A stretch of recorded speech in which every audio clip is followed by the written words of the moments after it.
આજે જય ભીમ. આજે બાબા સાહેબ આપણે ભુજ સર્કલ પાસે ઊભા છીએ, બાબા સાહેબની પ્રતિમા પાસે, જે મારી બહુ જ ફેવરેટ છે.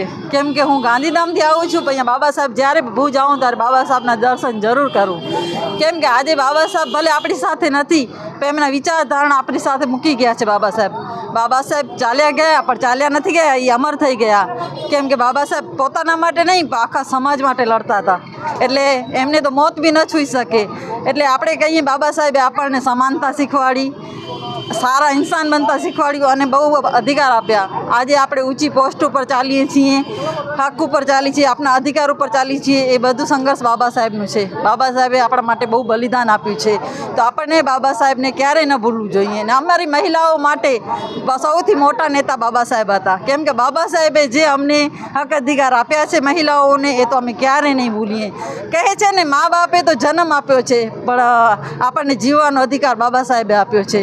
બહુ જ હું તો કહું છું કે આપણા બાબા સાહેબ વિશે બધાને વિચારધારણા મનમાં ઉતારવું જોઈએ.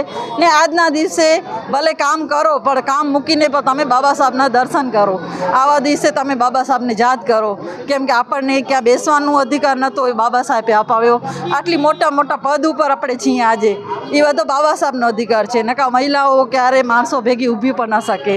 તો હું બાબા સાહેબને સતત નમન કરું છું. ભલે બાબા સાહેબ આપણા સાથે નથી, પણ એમની વિચારધારણા હંમેશા આપણે મનમાં ઉતારશું અને એમના રાસ્તે ચાલશું. જય ભીમ.